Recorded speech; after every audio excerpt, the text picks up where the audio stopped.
Bismillah, Assalamualaikum warahmatullahi wabarakatuh. Apa kabar sekolah hebat Indonesia? Alhamdulillah, hari ini kita akan membahas tentang PPDB Bapak Ibu. Dan biasanya setelah PPDB itu adalah hari pertama, biasa ada kegiatan yang namanya masa pengenalan lingkungan sekolah.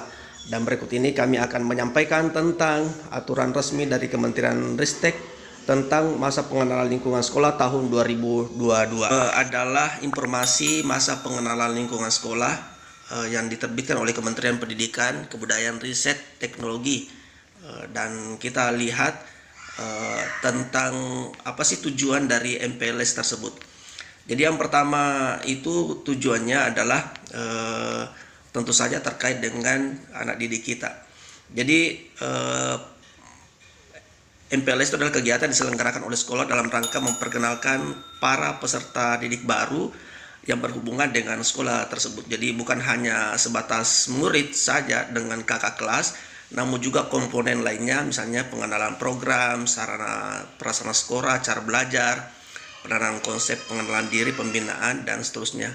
Dan ini tujuannya Bapak Ibu, yang pertama adalah mengenali potensi peserta didik baru.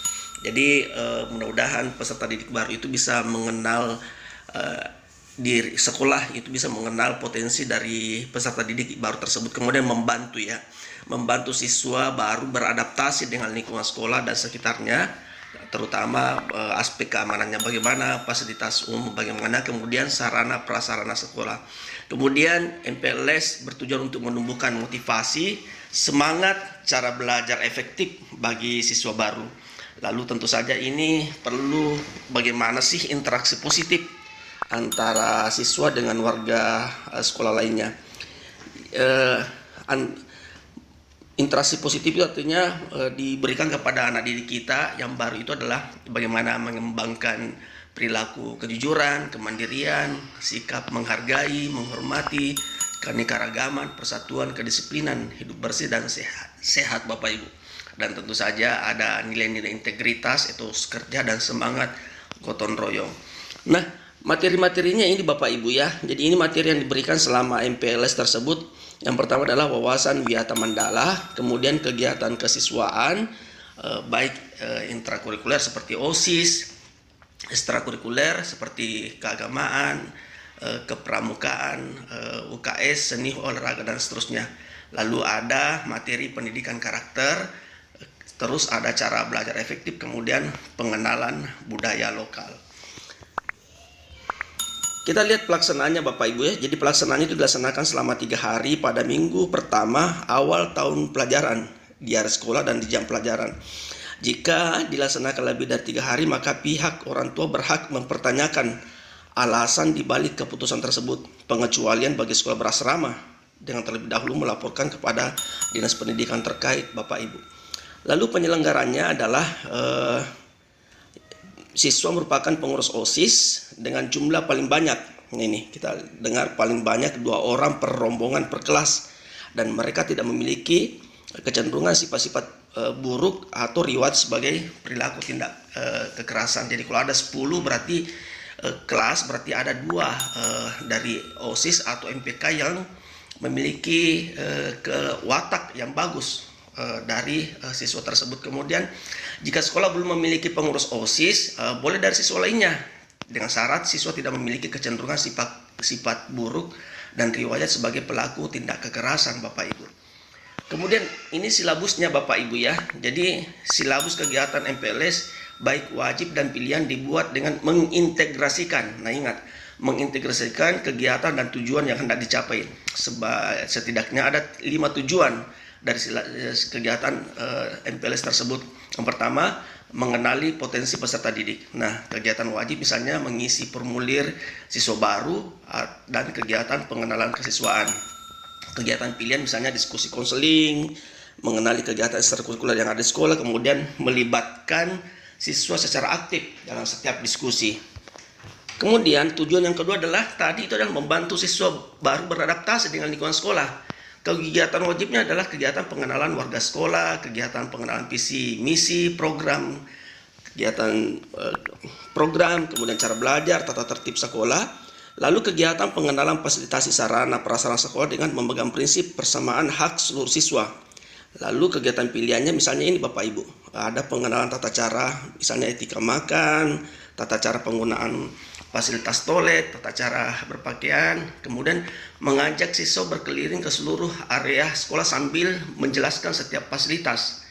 Lalu menginformasikan fasilitas-fasilitas umum di sekolah, menginformasikan kewajiban pemeliharaan fasilitas, kegiatan simulasi penanggulangan bencana, menginformasikan daerah rawan di sekitar sekolah, kemudian kegiatan pengenalan manfaat dan dampak teknologi informasi, termasuk siswa sanksi yang diatur dalam peraturan dari perundang-undangan terkait. Tujuan yang ketiga adalah menumbuhkan motivasi, semangat, dan cara belajar efektif. Ini kegiatan wajibnya simulasi penyelesaian suatu masalah untuk menumbuhkan motivasi dan semangat belajar siswa. Kegiatan pengenalan etika komunikasi, termasuk tata cara menyapa, berbicara, menggunakan bahasa Indonesia yang baik dan benar. Dan ini kegiatan pilihannya Bapak Ibu, itu misalnya pengenalan pembelajaran dalam bentuk quantum learning, misalnya, kemudian mendatangkan narasumber dari berbagai profesi untuk berbagi pengalaman atau pengalaman kegiatan pengenalan kewirausahaan. Kemudian 7 keempat adalah mengembangkan interaksi positif antara siswa dengan warga sekolah. Jadi kegiatan wajib adalah pembiasaan salam, senyum, sapa, sopan, santun. Kemudian pengenalan etika pergaulan antar siswa dan guru dengan cara termasuk kepada sikap empati, simpati, dan saling menghargai serta sportif.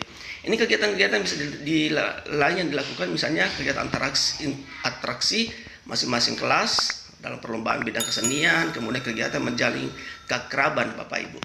Lalu ada tujuan kelima menumbuhkan perilaku positif, ada kegiatan wajibnya Bapak Ibu, kegiatan penanaman dan penumbuhan akhlak berkarakter, pengenalan budaya dan tata tertib sekolah, kemudian pemilihan tema kegiatan.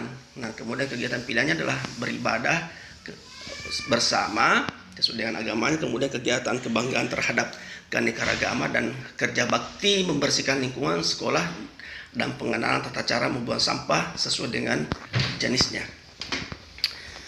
Itu Bapak Ibu ya. Jadi kegiatan pengenalan ini dilakukan oleh sekolah wajib minta izin kepada dasar tulis dan mendapat izin tertulis kepada calon peserta didik. Jadi ada surat izin dulu Bapak Ibu, kemudian sekolah wajib menyertakan rincian kegiatan. Lalu sekolah wajib menugaskan paling sedikit 2 orang guru untuk mendampingi kegiatan pengenalan anggota baru ekstrakurikuler. Kemudian apabila terjadi potensi risiko bagi siswa baru, itu sekolah wajib membuat pemetaan dan penanganan risiko serta memberitahu kepada orang tua untuk mendapat persetujuan. Ini ketentuannya Bapak Ibu ya. Jadi ketentuannya itu perencanaan dilakukan di lingkungan sekolah dan dapat melibatkan tenaga pendidikan yang relevan dengan MPLS.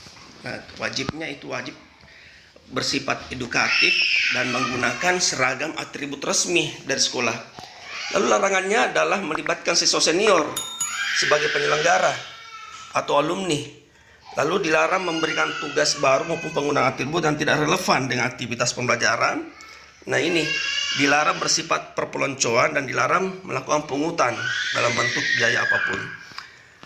Cukup sekian Bapak Ibu ya, dan ini petunjuknya kami simpan di halaman deskripsi. Terima kasih. Assalamualaikum warahmatullahi wabarakatuh.